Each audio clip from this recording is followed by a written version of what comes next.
Und nun zum Wetter. Heute werden es frühlingshafte MX5 Grad. Die Regenwahrscheinlichkeit liegt bei unter MX5% und die Sonne scheint mindestens MX5 Stunden.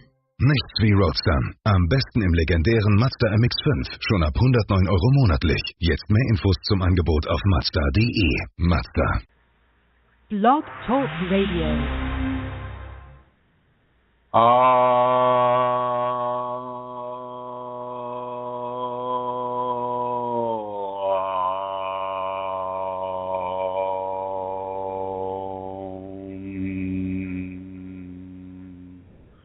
Hello, everyone, and welcome to this conversation about your Kundalini awakening experience.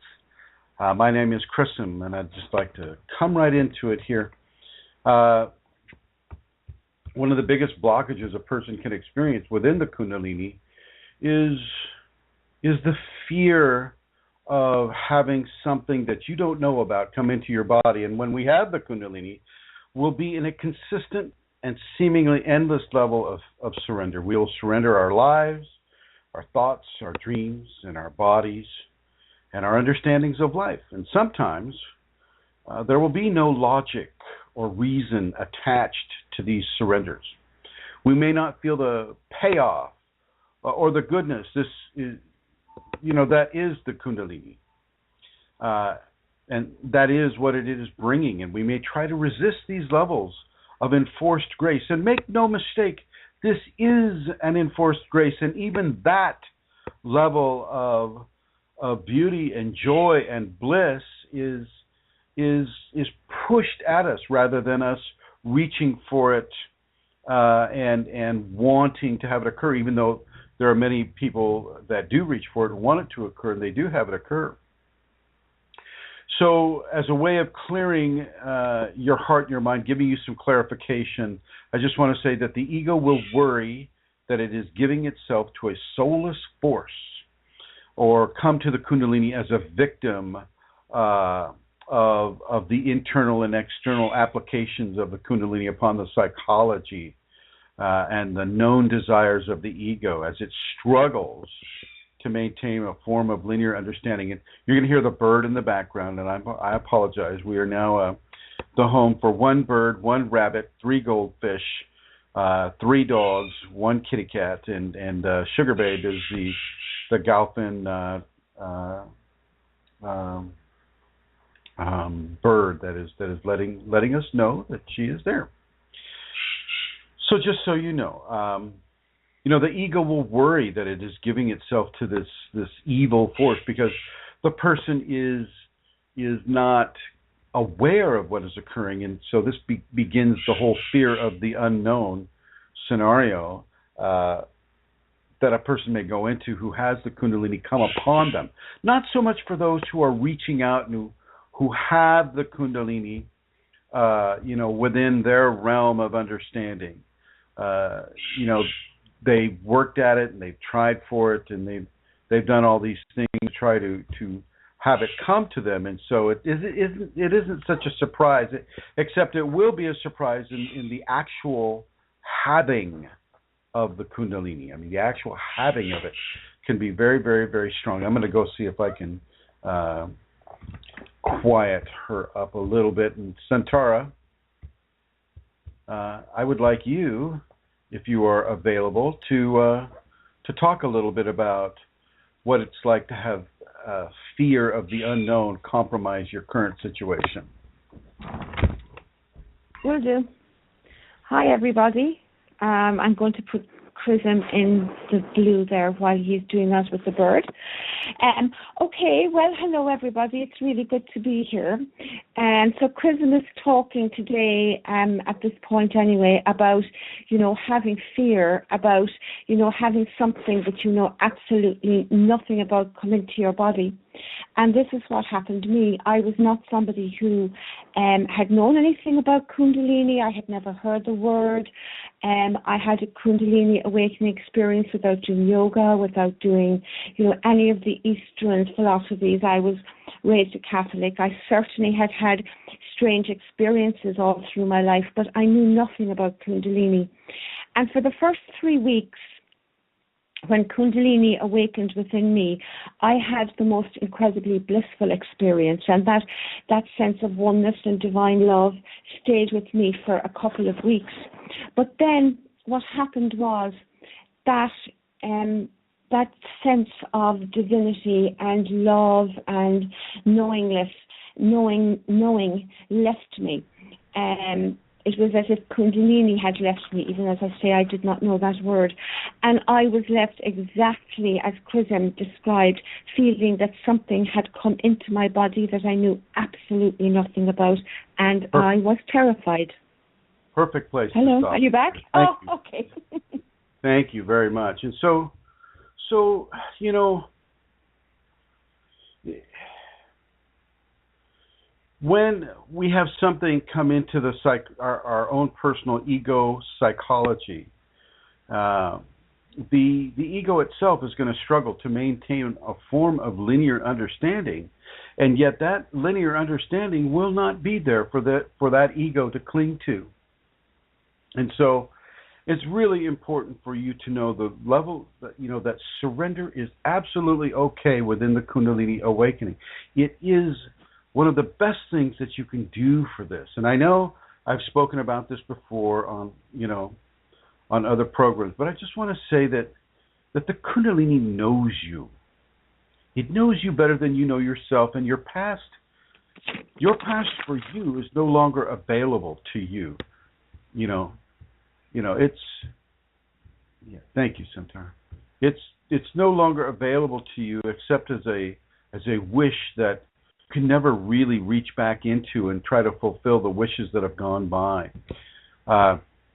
Your expectations of how your life was supposed to be are changed in many ways as you encounter this force of Kundalini with the knowledge of your spiritual history, of your karma. We often will struggle to our own detriment because instead of giving ourselves into this divine consciousness. So please be aware of how you are going into and through this grace of divinity.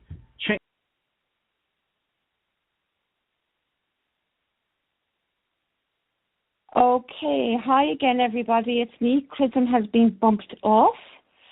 He's not here, so I'm sure he's going to come back in a minute. So I'll continue to speak. So until he comes back. So what happened to me, remember, I was terrified in the context of having this amazingly strange movement within my physical body. I was having movement in my spine. I was having incredible energy projections coming out of my head.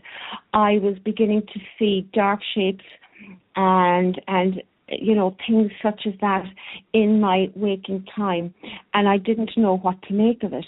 Now, because I had had such an amazing experience of unity and God and divinity for 3 weeks, and because in the context, as Chrism said there, of my past spiritual experiences and my Catholic upbringing, I began to think, oh my goodness, something has come into me. It's the devil. I'm possessed, because I had no good feelings anymore. And I thought, what's after happening now is whatever has come into me has tricked me into thinking that it was good, but it wasn't good. And my ego went bananas. I mean, it really went bananas. I just went into deep, deep, deep, deep fear. And there's a long story that I'm not even going to go into, but what I'll just say is, for a time, I didn't understand it then. The Kundalini stopped. The feelings in my spine, the movements in my spine stopped. The Kriya stopped. The huge, huge funnel and, we'll say, tall pole that I felt in my head came down, and that stopped. And for many months, life returned to normal again for me. And I was very grateful, and I was very, very happy to be just me again. And time passed, and then one night I suddenly felt a movement in my spine again, and I felt this huge infusion of divine. I mean, it's very hard to explain when the Kundalini and that sense of love and unity comes with the infusion, but I began to feel that again.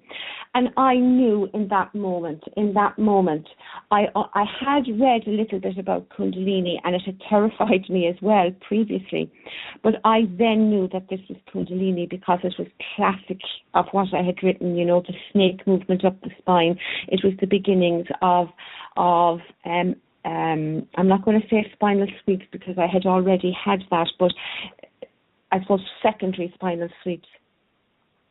And I knew in that moment that I was being offered by this source a choice to either go into fear or to go into surrender to what I had been shown earlier, to go into that place of love. So it was either love or fear. And I knew that I needed some support, and I just went straight to the website and I typed in Kundalini. And at that moment, up came Chrism's website.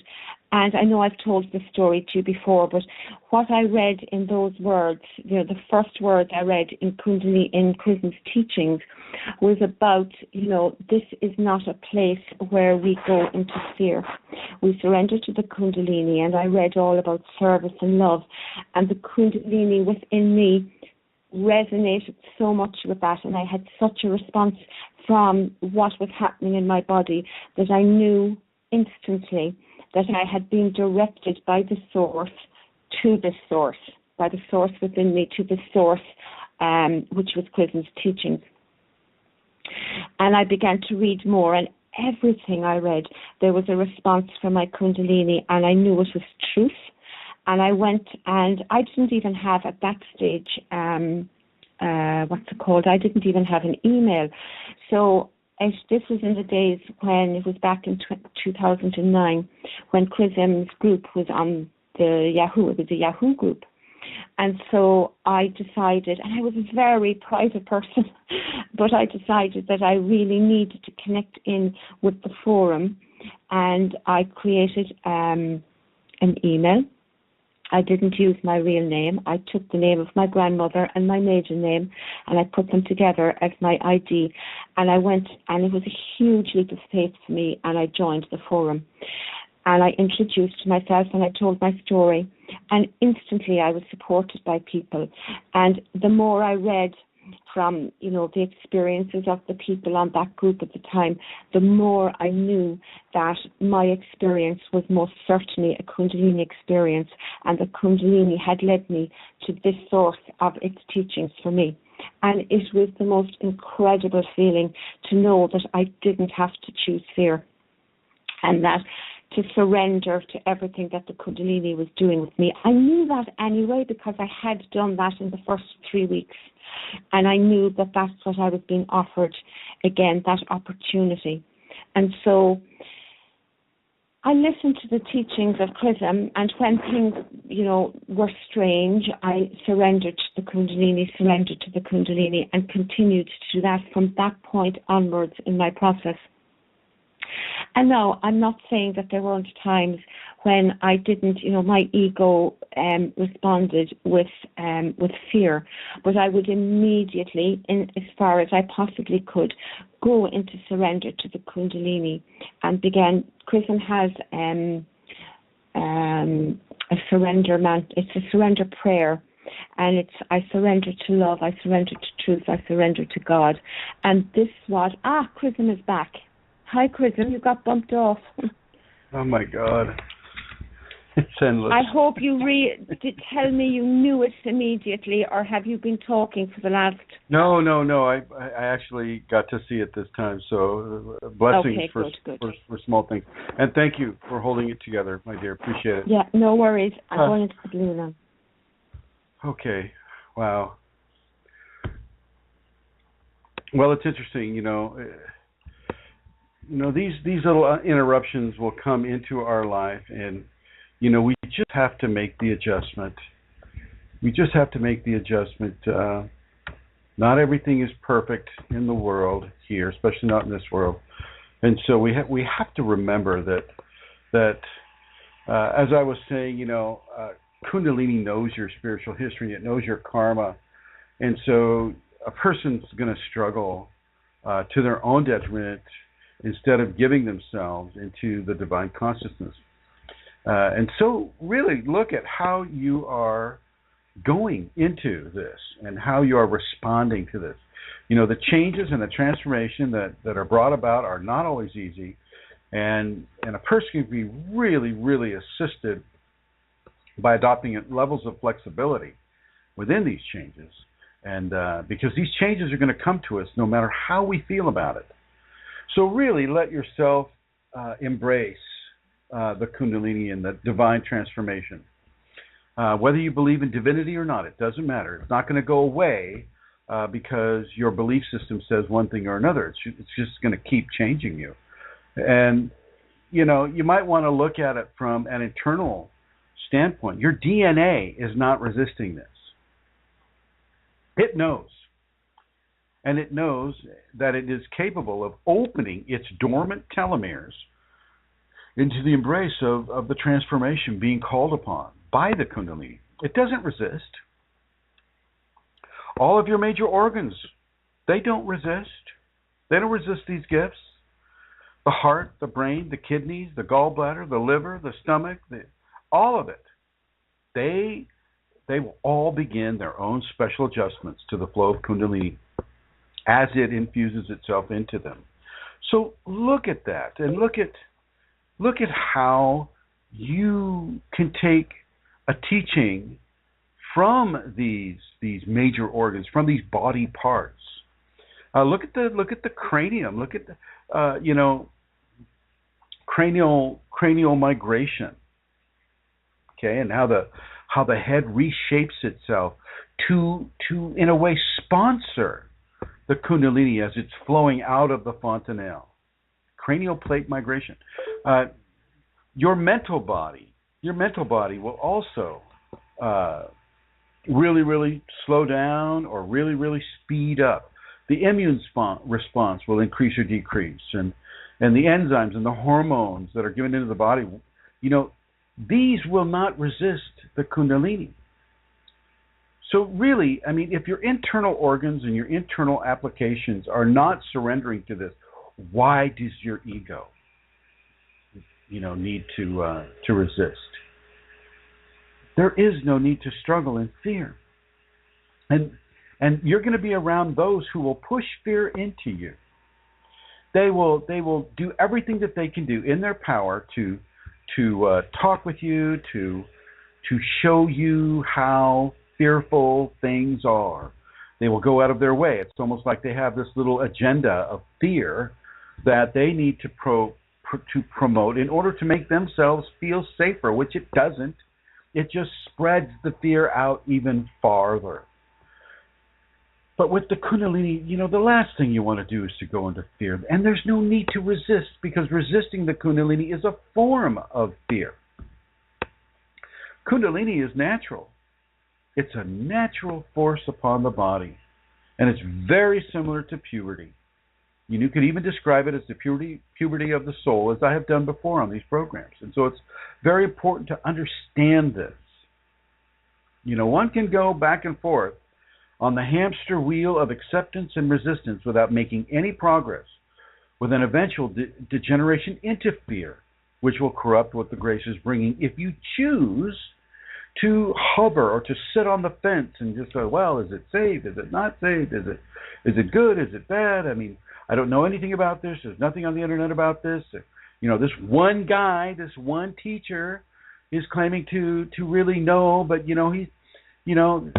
people have given him such a bad reputation because they're not happy with what he is saying, because it contradicts their religion, or it contradicts what they want to have in the public. And so these other teachers and these entities, these dark entities, will come in and infect people with the Kundalini and do everything they can do within their power, using these people as finger puppets to promote levels of untruth, to promote levels of fear, to promote levels of resistance. And so it's really important for you to know this and understand this, and let your own Kundalini, let your own consciousness not the promoters of fear or terror. These are digital terrorists, and they are doing everything they can do to harm your acceptance of the Kundalini within you. Okay, and so if your Kundalini is asking for devotion from you, then give it, and they will attack you for this. They will attack you for that, for giving your devotion to the Kundalini. They will call it bullshit. They will call it lies. They will call it anything that they can call it in order to disenfranchise you with it. And in whatever way the Kundalini is asking you, stop getting in the way of yourself by allowing the ego to buy into these fears and block your passage. Have enough personal strength and self-discipline and courage to keep your ego and the egos of others promoting fear-based questions and terrifying realities out of your inner and external conversations. Trust your Kundalini process. Trust it with your life, because your life is in the hands of God, God is the force behind the Kundalini process. And I'll tell you what, if the Kundalini in you has given you a teacher, then trust that teacher too. And yes. So the entities will dip in and use their little finger puppet people, also known as trolls. Use these little finger puppet people to say, oh my God, don't do that. Don't give a flesh teacher your attention. Don't give devotion to a flesh teacher. Oh my God, don't do that. Why? Well, because they could be corrupt too. They could be corrupt too. But I don't think your Kundalini would give you to a corrupt teacher. Kundalini, divinity, does not make mistakes. And so if the Kundalini is giving you kriyas, then trust that it knows what is best for you as it gives itself into you in these ways. If you're seeing entities, then trust that the Kundalini knows this can be a very frightening experience, and trust her guidance within these fields of evolution. Trust it. The little fear finger puppets, they're going to say, oh my God, you're in hell, or you're schizophrenic, or you're bipolar, and you shouldn't be seeing anything that everybody else doesn't see. And so something's dreadfully wrong with you, and this is not true. These are absolute lies. These are illusions being thrust in front of your disbelieving face because it knows that you are already kind of teetering on the fence. You don't know which way to go with it. And I am suggesting, I am promoting trusting the Kundalini, trusting it completely. And do your best to not constantly reach into the past as a way of wishing or hoping for the more familiar scenarios in your life, the familiar comforts that you've had, until the Kundalini came along and disrupted that ego-led life you're living. The past is not going to come back. The past has been used as a formula, a format to bring you safely and securely into the many changes that the Kundalini brings. Okay, it's there to bring you into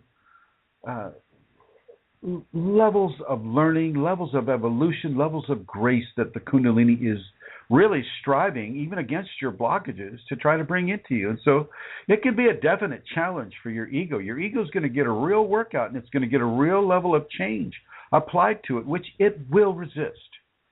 It will resist. And so I'm really suggesting that you have that self-discipline. You have that inner evolution. You have that inner dialogue, which allows you to not be afraid of that which you do not know.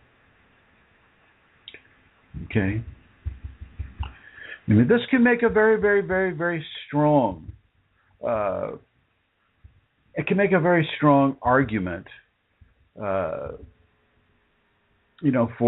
or a challenge for your emotional body. Because your ego extends its fingers into the emotional body, the mental body, the psychological body. The ego has its strengths in every one of those bodies.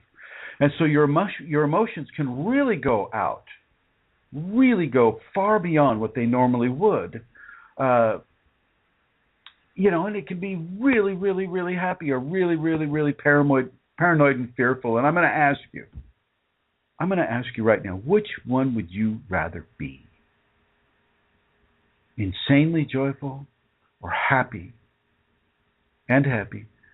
or strongly paranoid and fearful? Which one is the one that you would prefer to have? And I'm going to tell you, most of the fearful qualities will come from a lack of understanding of the process. And from that lack of understanding, a very definite resistance to it by the ego, comes into the person as the ego spreads its terror into the emotional body. And so don't buy into these fears, and don't buy into these promoters of fears, these finger puppet troll people. Know what is occurring and accept and embrace the many changes that are happening to you. Don't fear them. Follow the instructions the Kundalini will give, and do not expect them to always be verbal, as if you're talking to a person. Sometimes that occurs, but much of those that come as a voice will typically have an entity origin, and for that, as many of you know from previous programs, you stay away from those by ignoring them totally. The Kundalini has many vectors of communication, including the dream state and the waking vision state, through the intuitive states as well.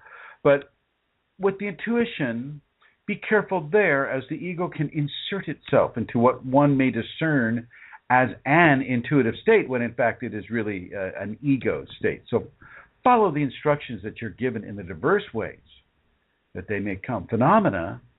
Sometimes phenomena can be a way of communication from the Kundalini, but it's best not to attach to that, because first of all, they come and go without the reasons or linear logic that the mental ego mind may wish to believe, and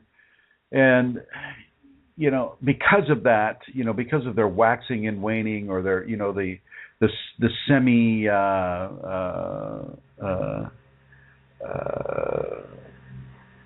how do you say it? I'm looking for a word here. The ways that it can be so random. Random is that word I was looking for. And so really don't try to attach the phenomena, because phenomena isn't really about it. Sometimes it can be seen as a sign and a symptom in a communication, but other times it just randomly comes up as the Kundalini is seeing certain areas within the spinal cord need to be infused at a certain time, without really giving relevance to what's happening outside of the consciousness of the person. So watch it when it comes to phenomena. Give the true guidance of the Kundalini a chance to work for you. You may find a much greater level of internal serenity than ever before. Give your devotion.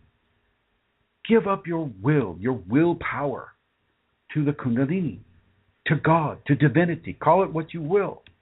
Forget what you think you know or understand of spiritual matters. You have been born behind a very strong and relentless veil of forgetfulness. This has been arranged on purpose. And, the purpose of that is that your honesty and your truth in response to life and karma will be intact. You don't know your karma for that very same reason. You don't know your karma. You don't know the workings of the multiverse that are around you. But you can get some very specific information from the awakened Kundalini. The Kundalini knows and is very willing to give, but you must also give. And in many ways, that giving from you is of the old ego-controlled life, i.e., the old fear-response ego-controlled life, i.e., another I-E, I-I-E-E, the old fear-based response that comes from something that we don't have information on. Okay, it's very, very, very important that you begin to see things that way. And oh boy, I forgot to put the chat room on. Here we go. Launching the chat again, my friends. My apologies. Wow, what a mess up. Thank you. Thank you for being patient and listening. Those of you, there we are. I see Cole and Vincent, Mary Jean, Manisha, Lorne, John, Samo. Hello, John. Hi, Helly. Hello, Helly. And then we have some guests there. Hello, guests.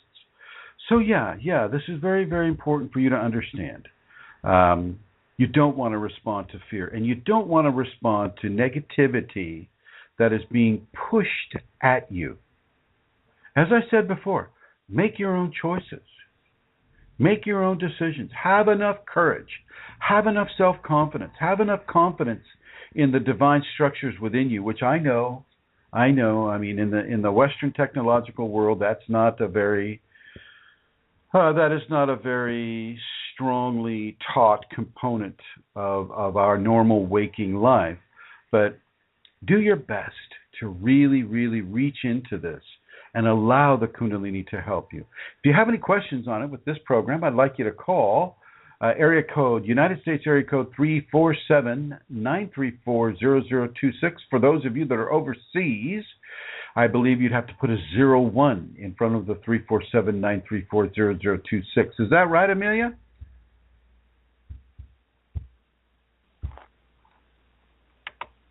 Is that right? Yes. Yep, that's right, chrism. Oh, thank you, my dear. Thank you. All right. So if you have any questions and you're overseas, 01-347-934-0026. If you're in the United States, it's just that 347-934-0026. And so, yeah. You know, I've just come back from a really, really nice trip. A trip that took me to Ireland and to France and to Switzerland and to a little bit of Germany and to England, and was honored to be able to give an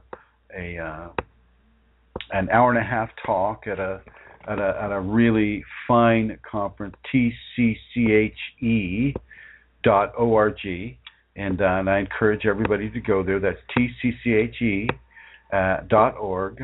And you can go out and you can see kind of what the ambiance was. I was able to do a workshop a week after the conference, and that went very, very well. And you know, I may be coming back to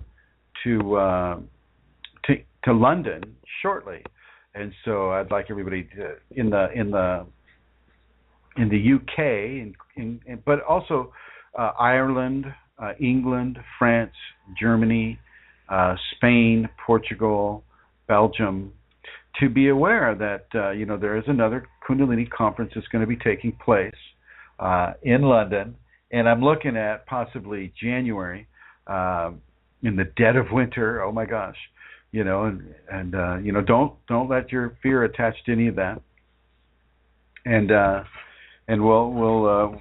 we'll visit London again. So I'm going to go ahead and bring Santara on. And hi, Santara. Thanks for covering. You're welcome. And what was your experience in London? How did that go for you? It went really well. The conference itself was excellent. Am I repeating, chrism? Say again? Can you hear me twice? I can hear myself talking. Yeah, I just hear you once, though. Okay. I hope maybe somebody, maybe Cole or Vincent or somebody or Helly can let us know if we're getting a repeat on there. Well, I'll continue, and if we are, let me know. Okay, I can Please, deal with the double sound in my head. Okay. So it was a wonderful experience. First of all, the conference itself was really interesting. There was some very interesting speakers there, and I really enjoyed your talk as well, chrism. But we had a wonderful workshop the following, was it the 5th of September? There was 20-something people at it, and that was very nice. One of the things I really enjoyed was meeting other Kundalini people.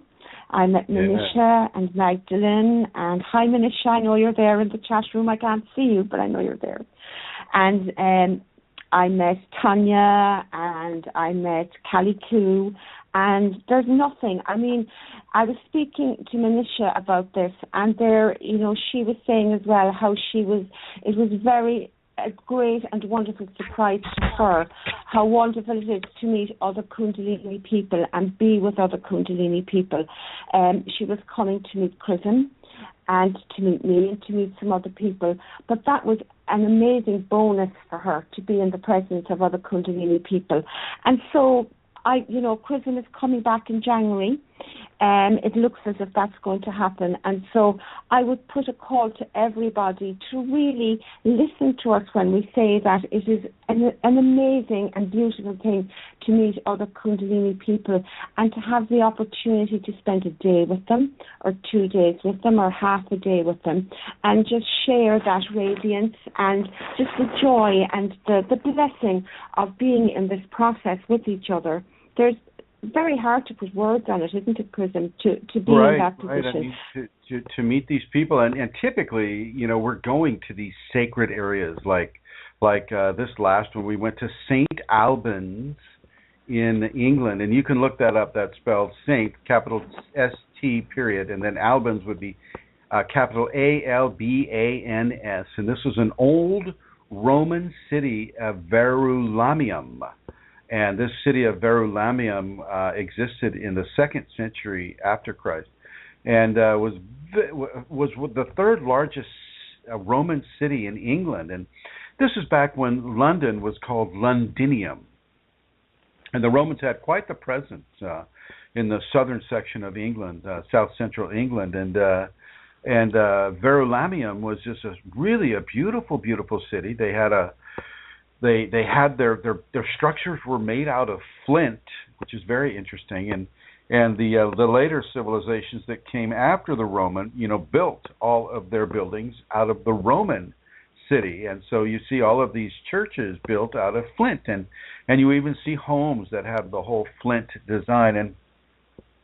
But the interesting about St. Albans is it became a place of healing, and as the Christians came in and built St. Albans, well, the reason why St. Albans is a saint, and I think I covered it in another program. I think if it's hard to remember, but St. Albans did we?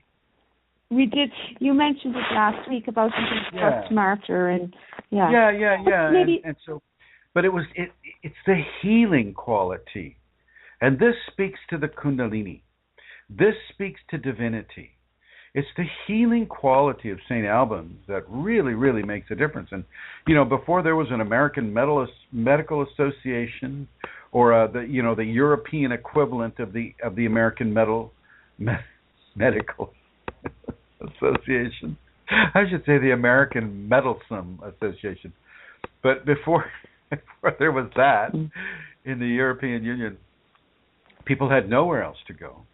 There were some shamans, there were some local shamans they could go to, but they were not, they would go to a place like St. Albans, and they would lay themselves down on that hilltop, and they would pray, and they would ask for a healing, and it became so popular for doing this, and I guess for people receiving the healings, that it was at that point one of the top destinations for Europeans as far away as Rome to come and receive a healing there. And so, when you visit with your Kundalini brethren and sistren, you're typically visiting with walking, talking, spiritual foundations of truth and love and happiness and education and learning. And like Santara says, come and feel the radiance. Let the radiance affect you. Let it come within you, and let it bolster the activation or the awakening you're already having. So it does look like I may be coming back to London in January, possibly late November. I'll keep everybody apprised, but I have a Minnesota seminar in November, and I'm going to put you in the blue, my dear, and then I'm going to bring Rosemary out. And Rosemary, do you have any announcements you'd like to make? Yes, I do. And when you mentioned the seminars, and you said in November, indeed we do, November 14th and 15th, and you will be coming before that as well for an expo that is the 7th and 8th here in town, and then talks the week before. And we'll be delighted to welcome people. I enjoyed what you were saying, Amelia and chrism both, of being in the radiance of one another, and what a gift that is.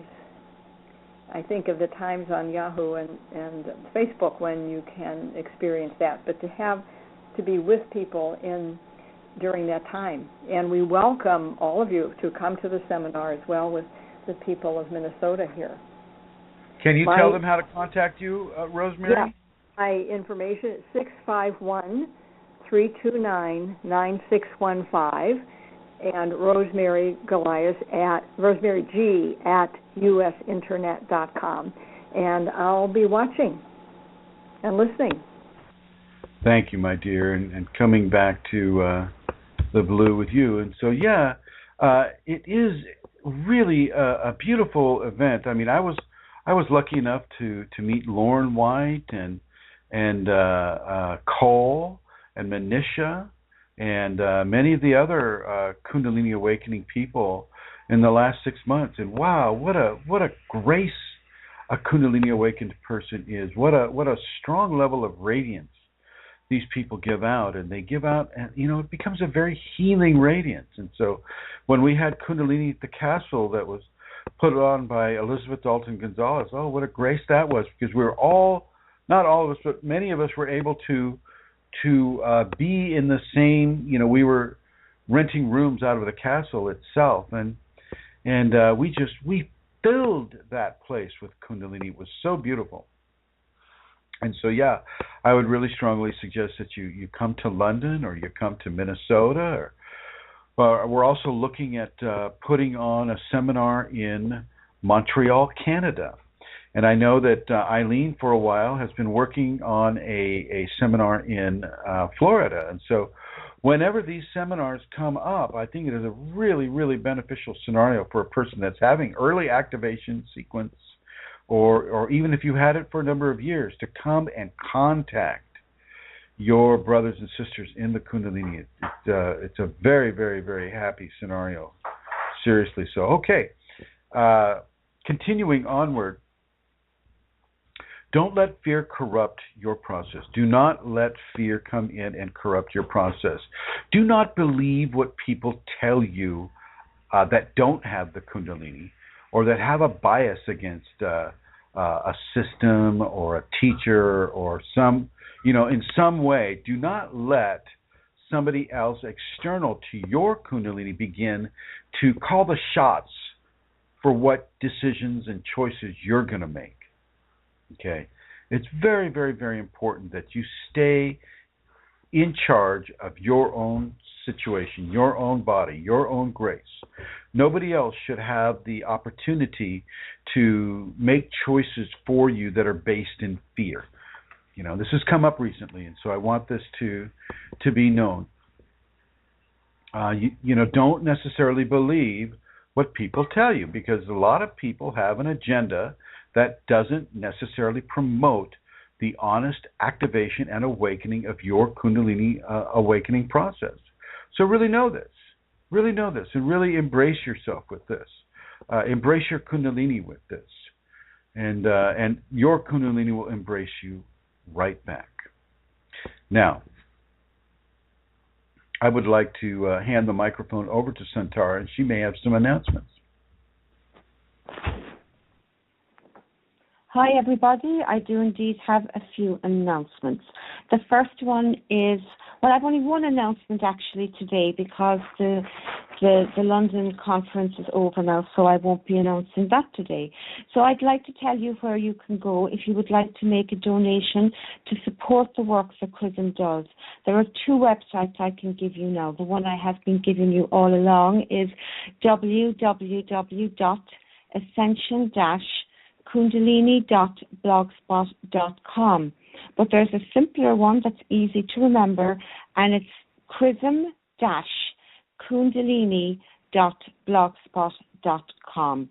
And I've been giving you that for the last week or two, and it's an easier one. So it's chrism-kundalini.blogspot.com. And again, there's a donate button there, and you can press that, and it's a very simple process to make a donation.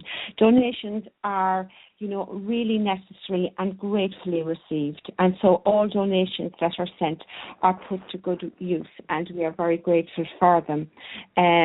Please don't feel pressure to give a donation. There's no expectation of one, yet donations are absolutely and gratefully received. So I'm going to give it to you again. It's www.chrism-kundalini.blogspot.com. And if you would prefer to give a donation and not use PayPal or not use a credit or debit card, you can contact me and I can give you alternative ways of making a donation through the bank or some method such as that.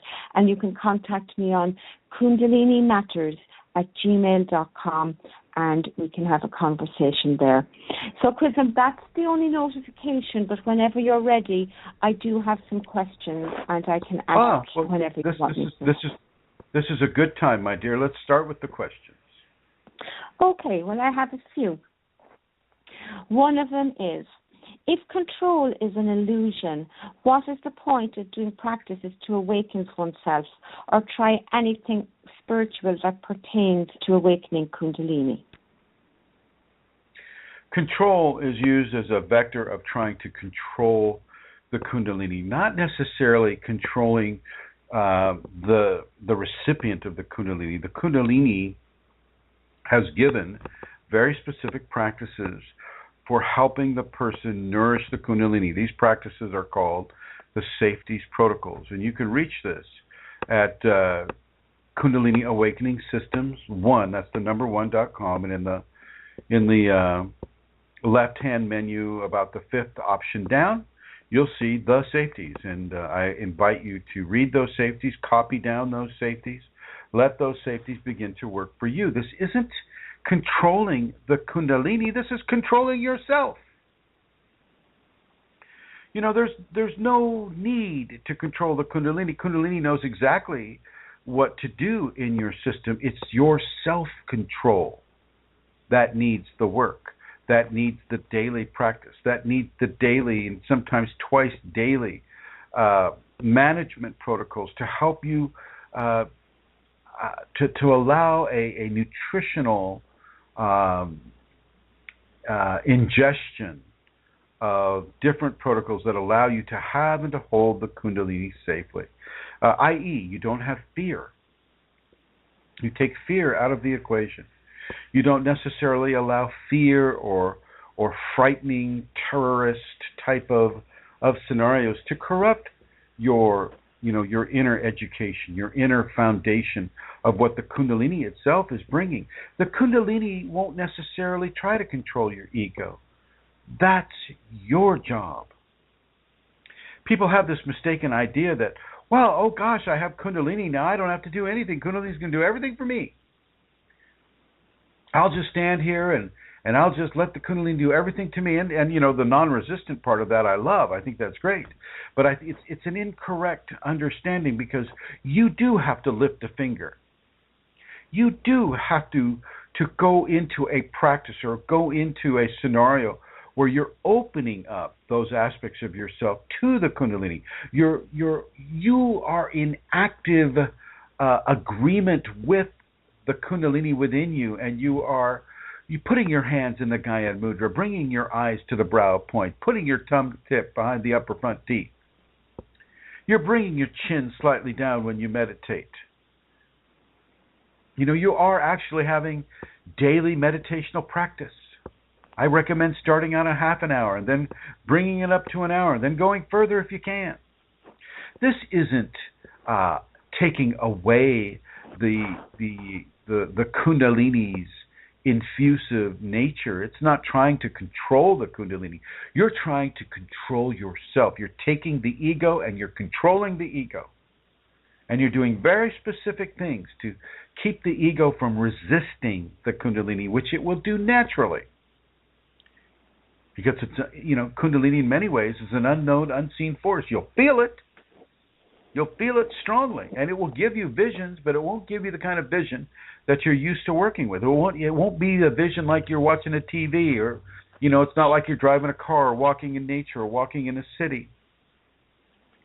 Sometimes it can bring itself that way. I'm not trying to limit the Kundalini at all.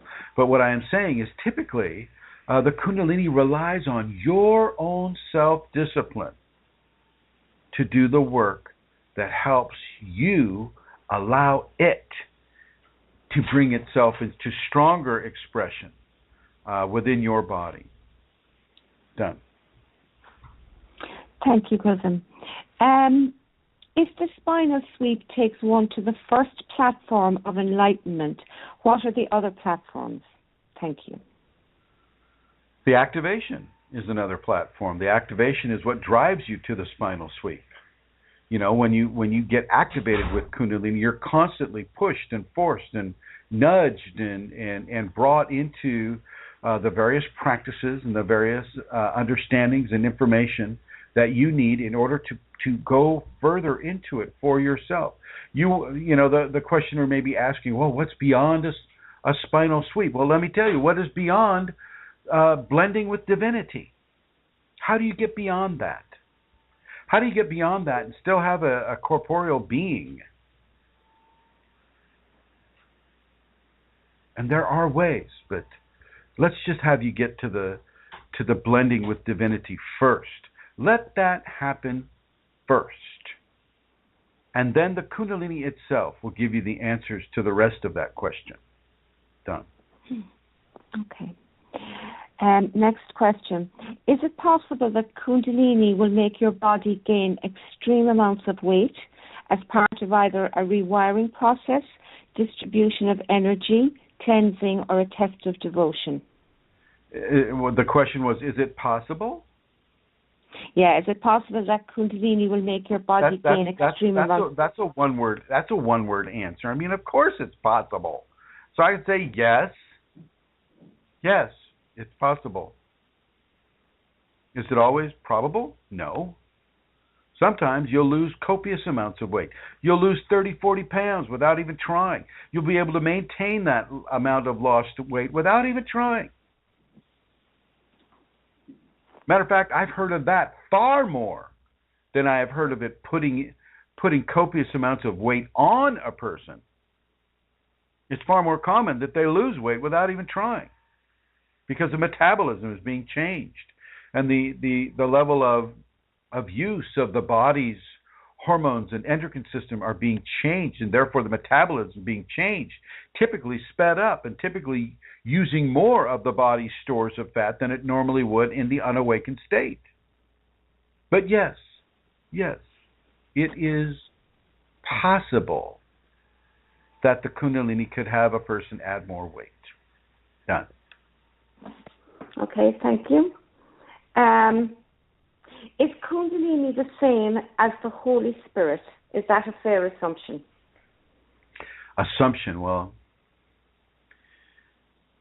the Holy Spirit pertains to Christian understandings, and it doesn't really deal with Buddhist or Hindu or Muslim understandings. This is fairly a Christian question, and so, and then within the many different varieties and flavors of Christianity, some recognize the Holy Spirit and some don't.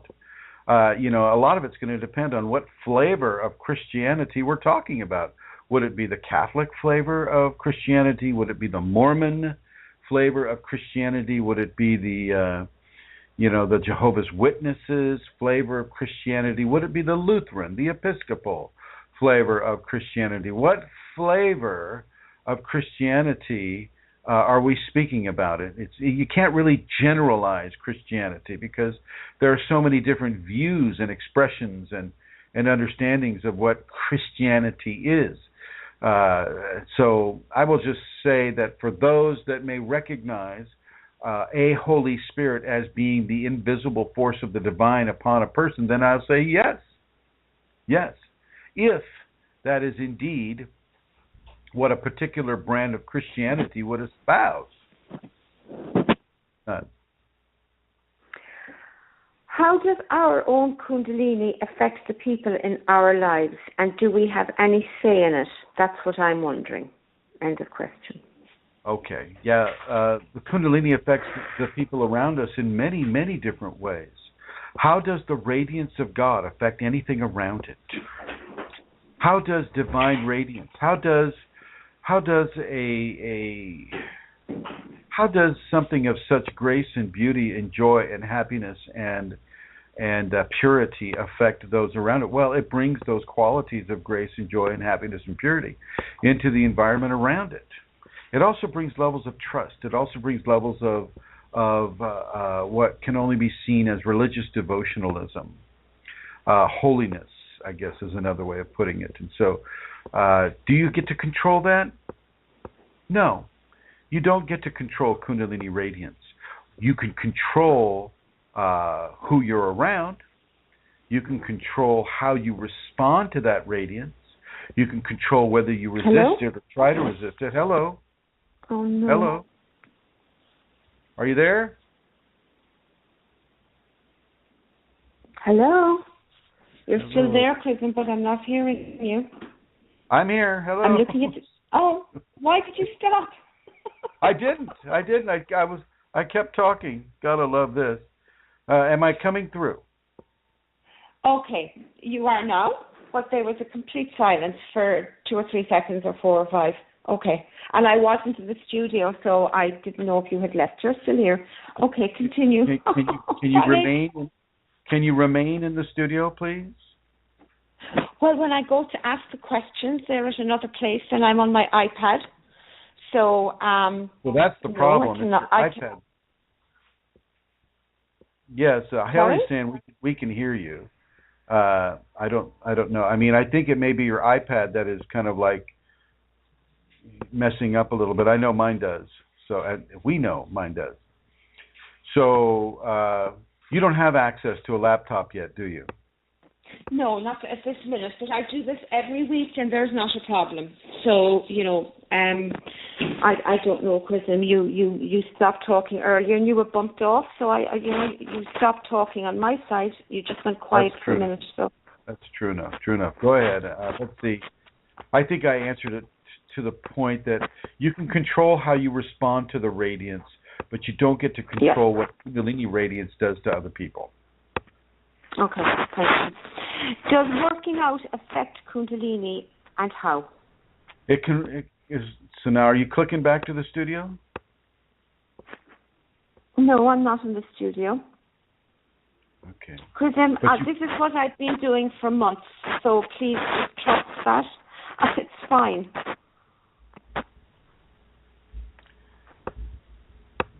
Exercise. I'm not making those banging noises. I'm not making any noise.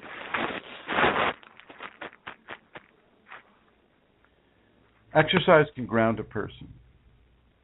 It can really ground a person, and it can, of course, help the cardiovascular system.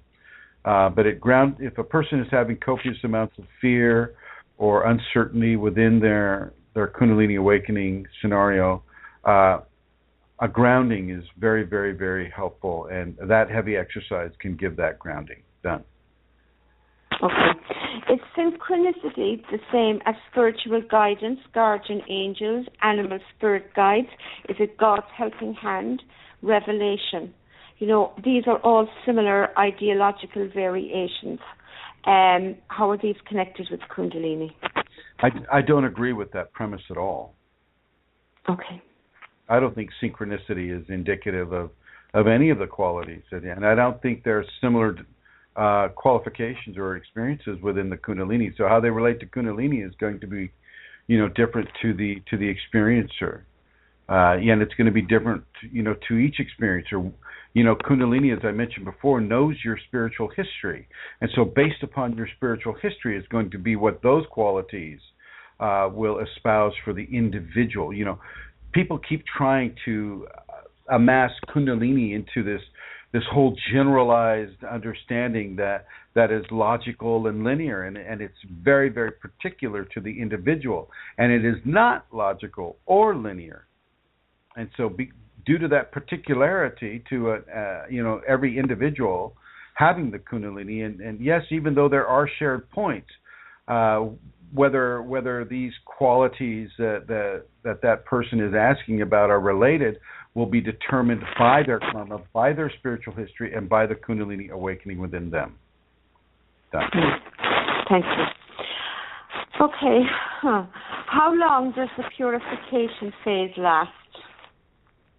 As long as it needs to last. There's no end date on that. You'll be pure. You can purify for years and years and years. I know I did. But I didn't have any information about the Kundalini. Okay, so that may, in and of itself, have kind of jaundiced my experience because I didn't have any information on it. Therefore, I had to take it really, really slow, step by step, and I had to learn from trial and error. Not necessarily the case for those listening to this broadcast. Right now on the internet, there are plenty of different areas for study of the Kundalini, for reading of people's various experiences in the Kundalini, and I'll direct you to the Kundalini Awakening Systems, the .com website, and there's a whole page of people's experiences there, different people having different experiences, and I invite you to go there. I invite you to join Kundalini Awakening ! On the Facebook group so that you can read about people's different Kundalini experiences there. And we also have Kundalini Awakening Systems 2 on Facebook. We have Kundalini Awakening Systems 1 on the Yahoo groups and Kundalini Healing on Yahoo groups. And we have chrism.kundalini on the YouTube channel. So that's chrism.kundalini on the YouTube channel. You can look that up and you can begin to really educate yourself about and there are other people on the web that are talking about the Kundalini too. There are plenty of people on YouTube that are telling you about their Kundalini awakening experience. And so you can really go there and you can really begin to educate yourself about how this is for other people and compare it to yourself. I would strongly urge a person to look into that. It's not going to be the same for everybody. Done. Well, chrism, what is the purification phase? The purification phase is much like a detoxification phase or stage where impurities like fear, impurities like uncertainty, impurities like attachment to desires, attachment to power, attachment to control, attachment to the ego. These levels of attachments get in the way of working your way through the illusions, the very, very, very strong illusions that they present a person within the Kundalini activation or awakening. And so this purification can last a long time. In other programs, I've talked about ayahuasca and how in the South American countries they call it la purga because it purges a person of many of the impurities that they carry around with them in everyday life, and they collect in everyday life, and it purges them a lot. And you probably have to do it more than once. It's not a one-time scenario, but it's probably, I know some people have done it hundreds of times, and they still have more purging to go. With the Kundalini, it will put you into a purging. It will put you into a purge that is very, very, very strong. You can have rashes from it. You can have weight loss from it, because all of a sudden you're purged away from foods that you would normally eat that you're not allowed to eat anymore, or you're purged away from damaging yourself. If you're a very gluttonous kind of person, well, that gluttony is purged away from you, and so it has direct ramification upon the health and the conditioning of the physical body, this purification. But it doesn't stop with the physical body. It goes straight into the emotions. And so if you're harboring grudges, or if you're harboring negative self-dialogue, if you're constantly chewing yourself out for not being good enough or not worthy enough or whatever, those things are going to get purged. And so a great level of room inside of your emotional body is going to open up for self-validation and love for self and love for others. And you won't be having so many arguments with other people. You'll be able to forgive them and tolerate them and understand that they're basically 12-year-olds in adult bodies, and you got to treat them like in a very different way, a very compassionate way, in a way that is very, very strong in unconditional love. And unconditional love itself is a purification, because no longer do you have the expectations that we attach to the idea and the quality of love. When you give love unconditionally, well, there are no conditions. There are no conditions attached to it. So your ego has nothing to grab onto. And that in and of itself is a purification. And so, there are many, many, many different levels of purification within the Kundalini, and it can go on and on and on and on and on as per the Kundalini in you, as fast as the Kundalini in you wants to compel you to go into these purifications. And so it can last years and years and years, but you'll get lighter and lighter and lighter, and you'll carry more of a divine charge with every purging that takes place. So don't resist those purgings. Actively go in to the purification. Actively go into the detoxification. And this will serve you. Thank you. Thank you. Barely hear you now. Are you moving stuff around there, or are you absolutely still? I'm absolutely still. Okay. All right. It's just Skype. Okay, that was wonderful. Thank you, chrism. Now, there's a question about chronic sore throats and people suffering from chronic sore throats. And there was another question that somebody had about, having one symptom in particular. This person is getting a lot of flus and colds, and he is calling them ascension flus and colds, and having them every other week. And it's been going on for months, and, all of this. So what about those aspects of physical illnesses that come like that? That's a great level of ego embellishment to call it an ascension flu or an ascension virus or an ascension cold. I mean, this person is really trying to program themselves to think that they're just, the next thing you know, they're going to be sprouting angel's wings and taking off into the sun. Sometimes the Kundalini is going to revamp the immune system, and while that process is in place, we can experience more colds and more viruses and more of the things that can make us ill. But as that process continues, the immune system is definitely strengthened, is definitely given into greater levels of expression that doesn't allow these ascension illnesses to occur. The one thing that I feel is kind of positive is they're looking at it in a positive way.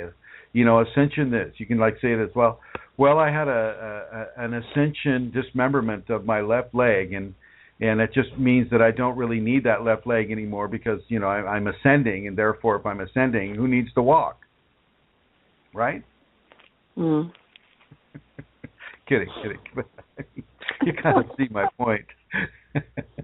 The immune system can be very, very, very strengthened, but sometimes you need to go through the weakness of the immune system first as it is being changed before you can appreciate the strength that it has been given after the change is more advanced. Done. Okay. I have been experiencing low mood, fatigue, confusion, loneliness, and I can't seem to be able to meditate anymore. I can't type well. I don't seem to be making sense. I want to be in solitude, keep away from my friends. Is this a sign of an awakening or transcendence into a higher state, and then I'm back into a lower state again? Well, I mean, it depends on whether the person is even having other Kundalini symptoms. Do you know if they are, Amelia? I don't know, chrism. That's just a question, so I don't know. Was that a question off the Kundalini Awakening group? I can't remember it because it was a couple of weeks back. I'm sorry. And so the scenario is that in many ways, yes, the Kundalini can make you go very, very, very internal. You don't want to be around other people. You don't want to be around family or friends or loved ones. You just need your private space. You just need to be able to be alone rather than being surrounded by people. And so a person will go into that space and will cherish that space and will have that space open up for them. It's not wrong. It is not wrong to have this. It is actually quite good. We live in a society that really pushes type A extroverts and really kind of diminishes the introverts among us. And And sometimes the Kundalini, in its broadening of the human equation, will allow us to have that introverted and private and inner silent self as an expressive quality throughout our day. And it's very important that a person be able to have this and nourish this and not self-punish themselves or see it as something that is wrong, as the Kundalini brings this up. And it will bring this up for everybody to one degree or another. Conversely, it can also push a person into the extroverted self. So if you're an introvert, the Kundalini can animate your charisma to such a degree as that you cannot help but to be an extroverted, charismatic individual. And so it works both ways. And this is definitely a part of the broadening of the human expressive spectrum within Kundalini awakening. Done. Thank you. Would you describe intuition as a message from our higher self to us? I am referring to the duality that we feel in our conscious. If yes, then do you think it happens to people who do not practice kriyas or safeties? Well, of course it does. I mean, people that have the Kundalini, it doesn't sound like that's a real Kundalini-oriented question. Because the person's really not mentioning Kundalini in there. They're mentioning intuition. Now, intuition is a feature of Kundalini, but Kundalini is the arbiter of intuition. And within a Kundalini context, I would say that intuitive processes are controlled directly by the Kundalini and can serve as a message center or communication attempt from the Kundalini to the individual. But there's care that needs to be involved with that, because sometimes the ego will create its own form of intuition based upon its prognostication or its promoting of a possible future fear. I know that when I was in my 20s and I was a professional driver, or as I was hauling around really heavy loads or generations in the car that I was driving, that I would always kind of imagine which vector an accident would come from, and I'd remind myself how I would respond to that emergency situation. And so in a way I was forecasting possible futures that would allow me to be sharp and highly responsive if that possible future were to take place. And so that would be kind of like ego-based intuitional process. Kundalini-based intuitional process is far more advanced, and it is far more along the lines of the Kundalini infusion of itself into the individual and how that may affect them. And so it would give teachings within the intuitional stage. It would give teachings that might give a warning if a person was walking in a wrong direction, or if there's a person there that the person is exploring, and the Kundalini is saying, stop all engines, don't go forward, reverse thrust. It could do that as well. And so, the Kundalini, within a Kundalini context, intuition can be co-opted by the Kundalini and can indeed be a communication vector for the individual. Done. How is the spinal sweep different from the transformational ascent? There's a lot of the transformational ascent can be seen as the activated Kundalini. That is the ascent. And once one ascends to the top of that mountain or to the top of that pyramid, that's when the spinal sweep takes place. And so, in a way, the spinal sweep is the destination. Merging with divinity is the destination. The inculcation of the god and the goddess within the mundane, physical, mental, emotional, psychological, spiritual being is that response, and that is the ascent. And so the Kundalini spinal sweep is the invitation into the heavenly fields while still having a body and living a life on this world. Done. Thank you. Sometimes when I close my eyes, I see patches of colour, sometimes deep red, indigo, pink, etc. I want to know what these colours indicate. Is there any relation with Kundalini?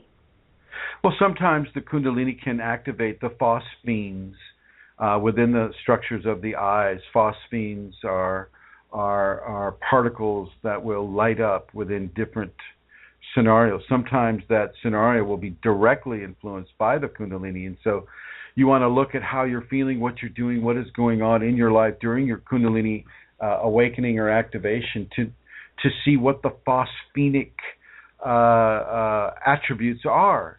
Sometimes, not always, but sometimes they'll come as very, very distinct patterns of color or bright pinpoints of lights that are extremely brilliant that float into your visual field.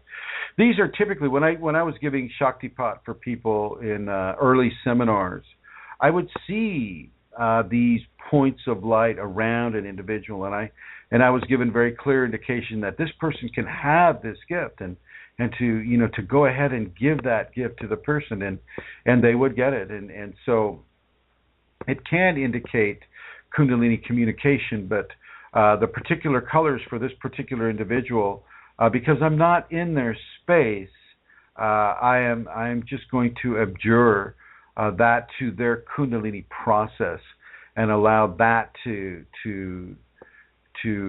rest assured. So, for instance, pink is not necessarily the color of any of the chakras, but pink is definitely red and white mixed together in some way, and so you might be able to see it as the divine male and the sacred feminine as a blend. But that's just a formulation that comes to me right now as far as that goes. So phosphenic activity behind the eyes can allow one to see certain patches of color. And sometimes that patch of color will have significance within a Kundalini awakening, and sometimes it will not. You will have to use your level of discernment in what is happening with you at that time with the Kundalini in your life. And done. Done. Thank you. I feel like my meditations are making me overly sensitive, paranoid, and feel guilty. I'm not sure if this is warranted or simply the effects of enhanced sensitivity due to Kundalini. I don't want to stop meditating. I do 30 to 45 minutes a day. I don't think this is very much.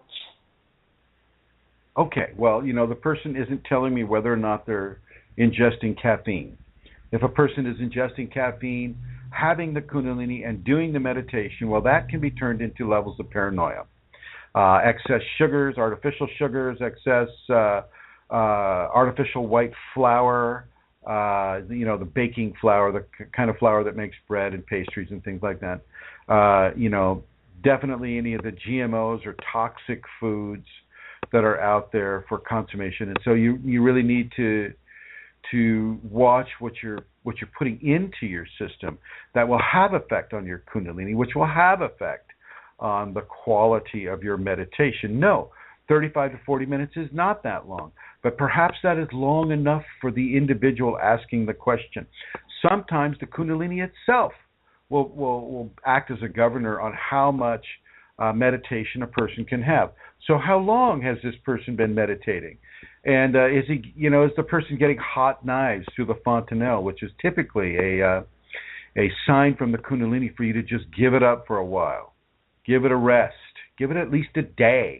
Had another student just the other couple of weeks ago having hot knives pressed into the fontanelle, and when they stopped a day, gave that energy time to be processed by the physical, those hot knives didn't come back, and the person was ready and able to do their meditation, their devotion, and things of that nature. And so, but with paranoia, that has a lot more to do with a fear-based acceptance of certain egoic considerations of survival, of bringing into the system the components of caffeine. Caffeine release the fight or flee hormone within the bloodstream, and when there's nothing to fight or flee, well, then that the ego and the mental mind will create something to fight or flee, and that can be translated into paranoia. Done. Thank you. Is the Gayatri, actually mantra in any way related to Kundalini? It can help an activation come. It's a beautiful, beautiful mantra, and it doesn't hurt. Doesn't hurt at all. Is it related directly to the Kundalini? No. You could say the Lord's Prayer, from the Christian pantheon, and that is also very much a beautiful, beautiful mantra. You can turn it into a mantra, just like the Gayatri prayer is for the Hindu. But it's a beautiful prayer, and it's talking about beautiful concepts, and so within that context, yes, it can be helpful for the Kundalini. But is it made primarily for Kundalini activation? No. But it can assist, just like the Lord's Prayer can assist. So. Is it possible to participate in more than one Shaktipat? The Shaktipat that I give, is that what it's pertaining to? Or just in general? Doesn't say. So I can't speak for other teachers that give Shaktipat. I can't speak for them, but I'll speak for myself. I encourage people to have more than one Shaktipat. I give 4 Shaktipats on the equinox and the solstice every year. I give those for free. You can receive them on Kundalini Awakening Systems 1 at Yahoo groups, and you can also receive them on chrism Kundalini Shaktipat on the Facebook groups. I don't charge for them, but I do ask you to make a public declaration and post a picture of yourself. And I would encourage a person to do that as many times as they want.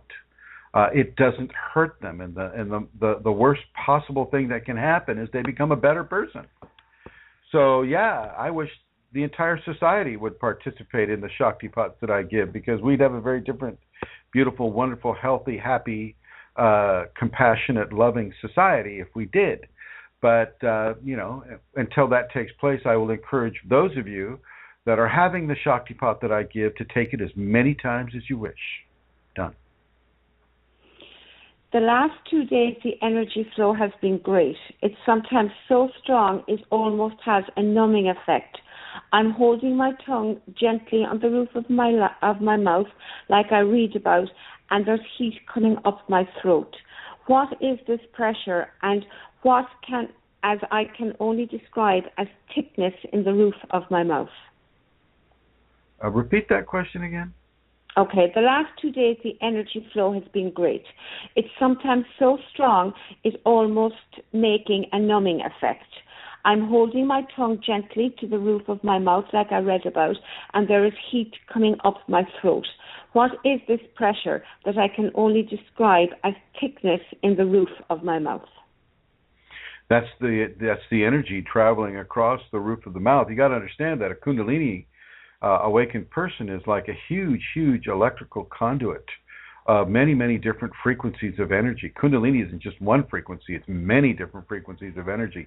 As a matter of fact, each of the bodily systems will have their own specific level of frequency within the Kundalini that allows them to be changed and transformed into a higher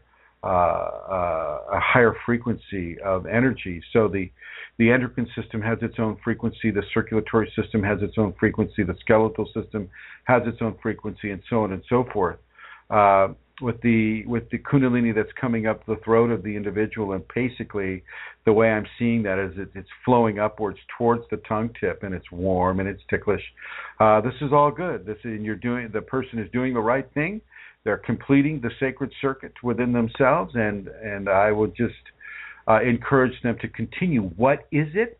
Kundalini. It is Kundalini.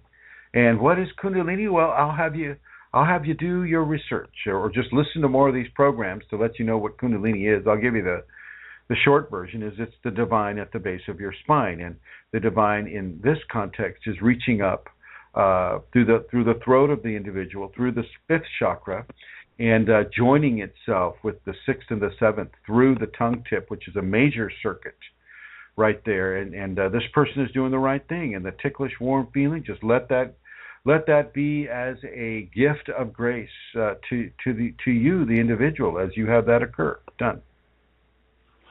Now, this says it's a question, and it says question, and then it says, when I experienced my Kundalini awakening in 2013, the energies were very intense for 9 months. Then they settled down. I still feel them on occasion, but very subtly. However, in March of this year, I did experience some energetic orgasms that would zing upwards for about 8 weeks. Now, there isn't an actual question, but that, yeah, I'm just realizing. Well, and I'll just have to say, have fun, enjoy, and I think it's probably about it being intense and then settling down and becoming very subtle and then intense again. So, I mean, I suppose like that's the flow. Kundalini is like a sine wave. You'll have your intense periods and you'll have your lack of intensity. And so like that sine wave, like that serpent, looking at a serpent sideways, you see that its body goes up and it goes down, it goes up and it goes down, and the Kundalini in many ways also does that. Done. Okay, and the last question now is... stop. Just a sec. Another question I have here is, why would one experience cities in their dreams? One would experience cities in their dreams to show you how they are responsibly or irresponsibly used. A city is an ascended skill set that is given by the Kundalini for an individual that is Kundalini awakened or activated. And to have the Siddhic skills come into your dream state is a way of communicating to you many different things. One is that you can actually have those Siddhic skills. Two, that there is a proper way to use them or to be used by them. Now, if the individual is possessed by entities, well, the entities can make that person kind of go into a self-aggrandizement state, and that aggrandizement state would indeed slow the process down for the individual. But if the individual is not so controlled by entities, you need to see what the Siddhic skills, how they are being used in the dream state. Are they being used as a way, it's like, okay, A plus B equals C, here's how you use teleportation, or here's how you use psychometry responsibly and honorably and ethically. If it's showing you that, it's definitely from the Kundalini, and it's definitely something you want to pay attention to. But if it is showing you levels of self-aggrandizement, levels of bringing more attention to yourself and being on TV or becoming famous or doing these types of things, then it's definitely from the ego or from an entity that is pursuing an ego agenda, and this is something that you would want to avoid. So either way, they're teachings. One teaches you to accept, and one teaches you to not accept. And so this is going to be something that the individual will want to discern for themselves. Thank you for letting me interrupt you, Amelia. Please continue. Last question. Okay, the duality of ego and self has got me all messed up. I've been so confused lately on thoughts of life. I feel so much emotion that I can't understand what I'm feeling and why I'm feeling it. I struggle with going with the flow. Any words of encouragement would be great, and thank you for your time. Ego or Kundalini is basically the ancient equation is the two that are one and the one that is two. So it is both singular and plural at the same time. Kundalini people sit on the edge of the Tao. We sit on the rim with our legs dangling down both sides. We are two and we are one. We are one and we are two. And don't let that possess your mind so much. That's nothing to stress out over. That is a very philosophical, esoteric type of thing. Don't struggle with this. Allow the Kundalini to educate you. Allow it to insert its own agenda into your process. And let that agenda and let that process be graced by the relaxation, the serenity, and the extreme focus on your mental mind and the chatter that you have, the inner chatter. Let that be diminished, and let the Kundalini begin to help you in that diminishing of the inner chatter or the constant need for clarification of inane, unimportant points that are only there to distract you rather than to bring you any sense of clarity or focus. Done. Okay, chrism, thank you very much. That's the end of the very questions. welcome, and thank you, my dear. And if anybody in the chat room has a question right now, please go ahead and write it in. And if anybody in the audience has a question, the number is United States area code 347-934-0026. If you're an international caller, call 01-347-934-0026. And I want to say something to the people that are listening as they sleep. I want to say this to them.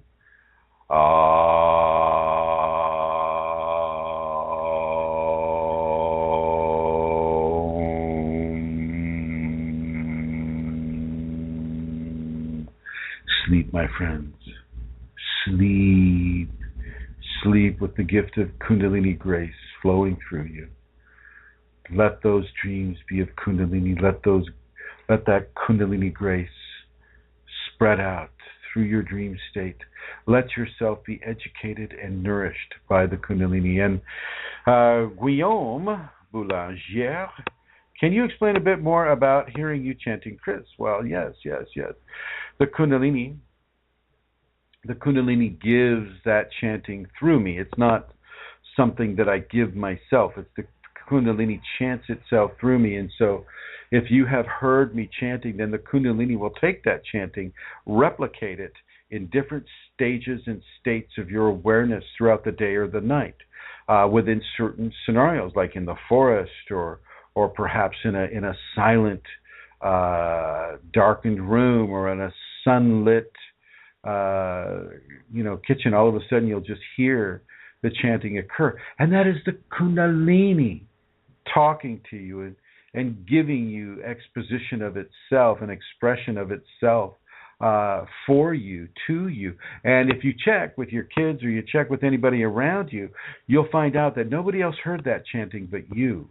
And so it's a gift that is very, very site-specific to you.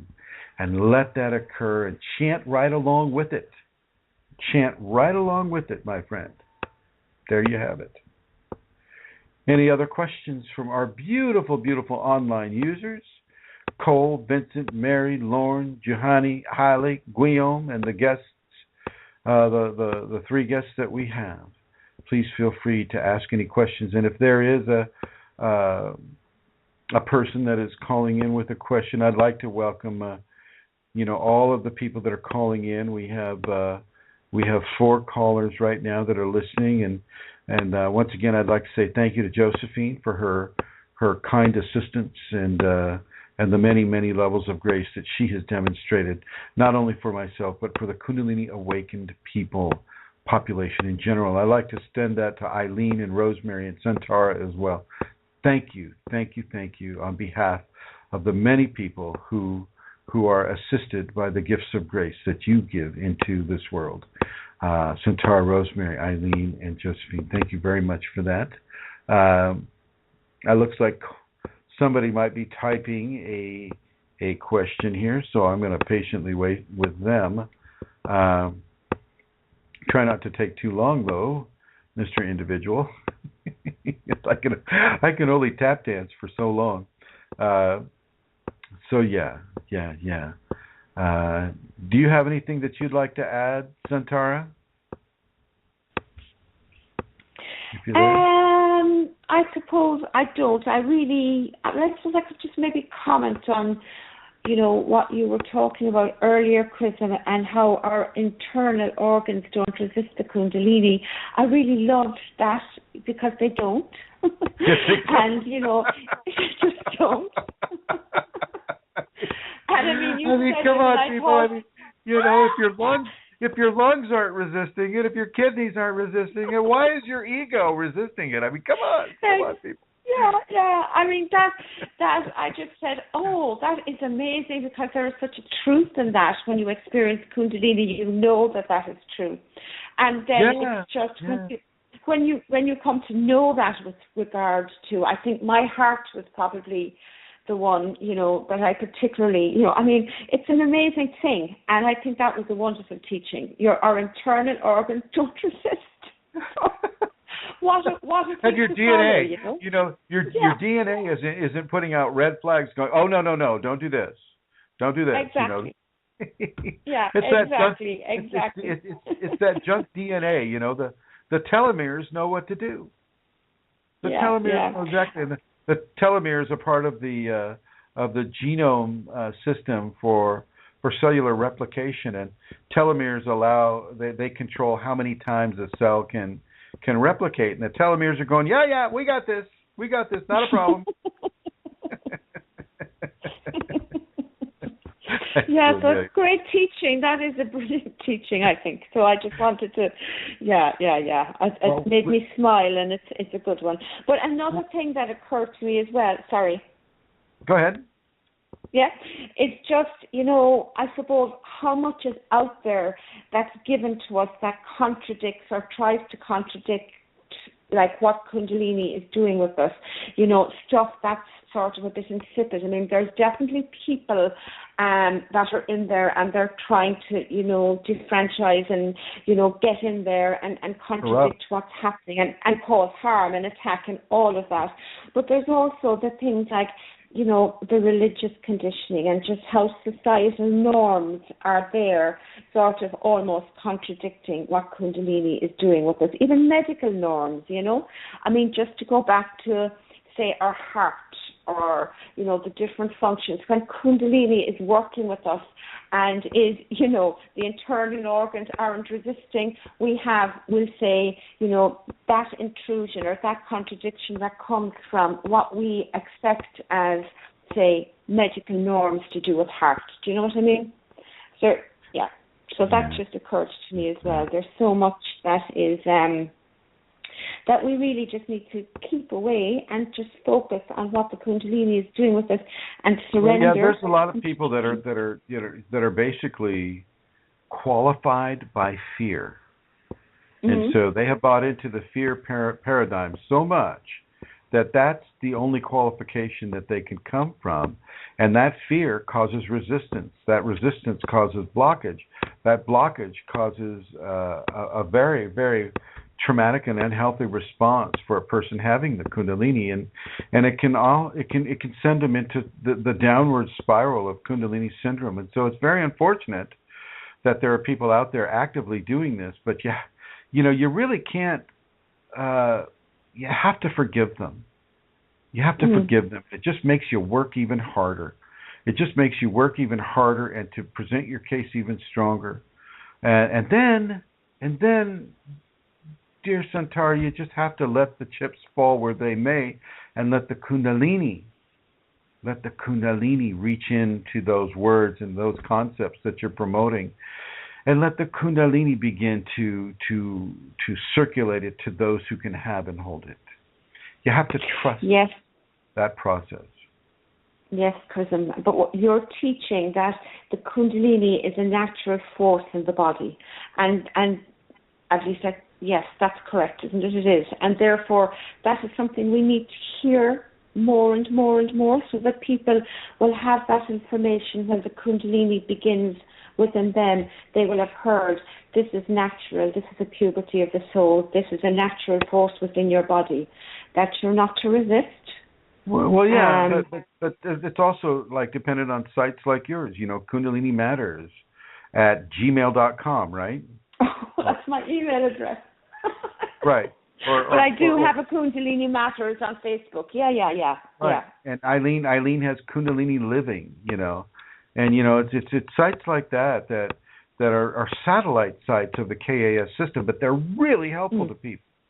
They're exceptionally helpful to people, and it's very important for those sites to exist. Now, I'm going to answer another person's question. chrism, why have teachers before you especially in the West, beaten around the bush so much? Why did none of them lay it out like you do? Well, the answer to that is most of them, if not all of them, are charging. They're charging for the information and say, they just want to give you that little bit, just enough to hook you. Like, keep to the roof of your, so that will give you a little bit of more balance and keep you out of, so they put these blank spots in so that you can just add in the dollar signs. keep the add in $1,000, in order to make the add in another $1,000. And so, they're constantly milking people with their information. And it's not just individual teachers that do this. It's entire ashrams that do this. And, they want your house, they want your car, they want your bank account, they want the clothes on your back. And if they can get it by just giving you a little bit of information, which is typically all they have anyway, then they will. If they, you're like a cow to them, and they just want to milk you and milk you and milk you until they've milked you enough, and they've given you enough, in many cases, incorrect information that basically promotes more of a problem for you. They promote more of a problem so that, it's that whole, causation and resolution equation where they give you inaccurate information, which causes a problem, which they have the resolution for. Okay, and they will charge you for that resolution. And so those teachers, they have a profit motive in not giving you, helpful information. Other teachers just are not Kundalini awakened. They'll say they are, but they're not. They'll say they can awaken Kundalini because everybody wants to be a recipient of the most powerful spiritual equation on this world, which Kundalini is. And so everybody wants to have that. And, they want to be seen as a spiritual master. And so they'll come in and they'll say, I have the information of the Kundalini, and I can tell you only so much because you can't handle it. You can't handle it. And they'll peruse the web, and they'll come onto sites like mine. And I've seen plenty of teachers using my information and using my using the verbal things that I use, like spinal sweeping and things of that nature. And they just don't have it to lay out, my friend. They just don't have it to lay out. And, they typically have other motivations in line. And I know that a lot of the Sanatana people, they don't like this information coming out at all. And, and women can't have spiritual awakening, and they can't be enlightened. And, oh, my God, you're telling this sacred information to women? Oh, my God. How dare you? You should see the hate mail I get. I get hate mail, and I get threatened with death for putting this information out the way that I do. Free of charge, open to the public. Let the Kundalini, let your own intuitive sources decide whether it's truthful or not. And for the most part, people are going to see it as truthful because that's just exactly what it is. You can't hide the truth. And the truth will set you free from your fears and free from the many artifacts of control that other teachers would like to place upon you. They would like to place a yoke of control upon you, in order to milk you or in order to have you become dependent upon them. Now, in some ways, like in a devotional context, devotion is a very different scenario, and devotion is controlled by and large by the Kundalini. If a person is being guided towards a devotional aspect, well then their Kundalini is behind that. You can't fake devotion. You can't fake devotion, and the Kundalini in you knows whether you're doing it sincerely or not. That's a different story. I mean, when people are, if people have a devotional practice with me, which some do, I'm not charging them money. Okay? They're not paying me money. They're not paying me any kind of favor, even though I know that on the web, these finger puppets, will say that they are, but they're not. Nobody's paying me anything. Nobody is giving me anything. Nobody's giving me anything that I really want. Okay? Nobody is giving me anything that I have an attachment to. And so my attachment really is to the Kundalini. That's all I have attachment to, and it's attached to me, and this is what comes through. This is what comes through, and you just have to feel the efficacy of it or not. You know, if you have a problem with a man giving you this type of information, then it won't come through clearly for you. If you have a problem with the unlimited aspect of the Kundalini that I teach, and you need a more restricted format, well, then this unlimited aspect of Kundalini that I teach will not be for you. Won't be for you at all. So a lot of it has to do with your own levels of direction from the Kundalini. A lot of it will have to be with your own levels of relationship with your own Kundalini. And whether your Kundalini looks at what I'm writing through your eyes and says, that's the one that I want you to follow. And then if you're smart, you'll follow it. Other teachers have their own ways. They're locked inside a religion, and you have to become a person of that religion. You have to become a Hindu or a Christian or a dervish or a Islamic or shamanic or any of the different belief systems out there. Those teachers will promote that you must do this in order to get to where I am, because that's what I did. This is where I am. Therefore, you have to do what I did to get where I am. And I don't see it that way. I don't see it that way at all. I know that everybody comes to the table, the Kundalini table, with different attributes, with different spiritual histories, with different karma, and that is what has brought them to that table. And the energy sitting at the head of that table is the divine male and the divine female, the two that are one, and they are the arbiters of your grace. They are the arbiters of your destiny, and your destiny now rests within their most competent, beautiful, loving arms. And this is another reason why I feel that the information in me gets laid out the way it is, because it's really not chrism that's laying it out. It's the Kundalini that's laying it out. And I just happen to have a really, really, really strong connection to that force. It uses my voice. It uses my body. It uses my vocabulary. It uses, the various aspects of who I am, but it's calling the shots. It's saying the words. It is doing these things. And thank you, Mr. Individual who doesn't want his name mentioned. Thank you for such a strong question and a very astute question. Thank you. Never heard that question before. Have you, Santara? No. Good question. Good answer. Yeah. Wonderful, actually. Yeah. Another thing I enjoyed as well, chrism, earlier when you were speaking was you used the word random, about the phenomena. And that it's not that you haven't said that before, but again, it just struck me in the context of some things that have come up in the groups recently about phenomena.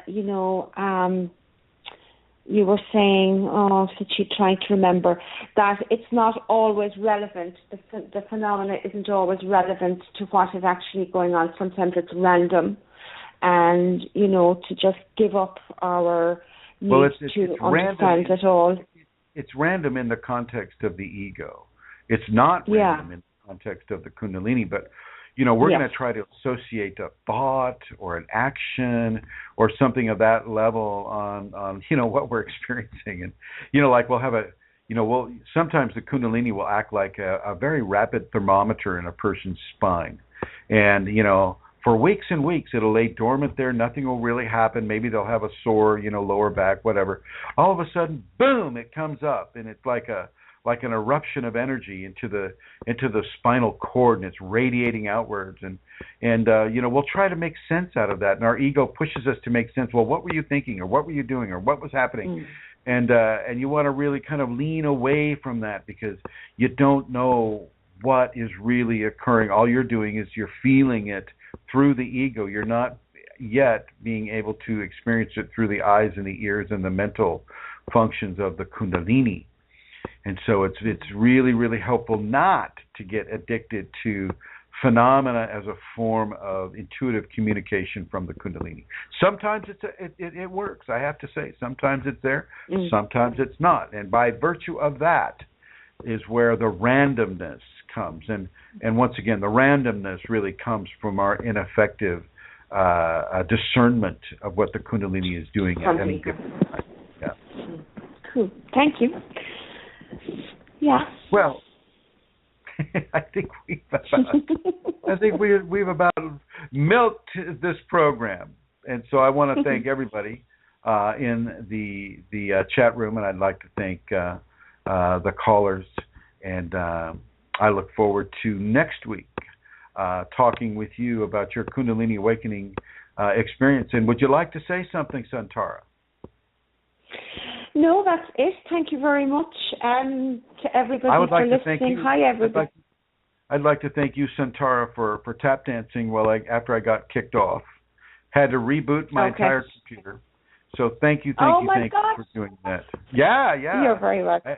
I had to reboot the entire. Couldn't believe it. Could not believe it. But thank you, everybody, for your patience and your tremendous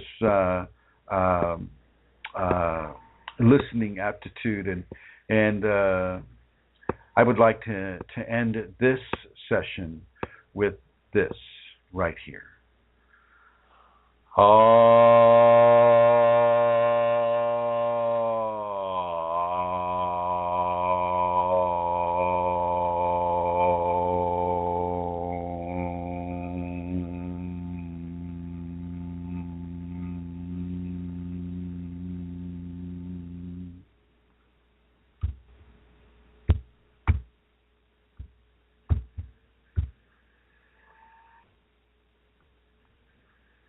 Jetzt im King des Monats. Der saftig zarte Long Chicken mit großen King Pommes und Softdrink für nur $4,49 bei Burger King.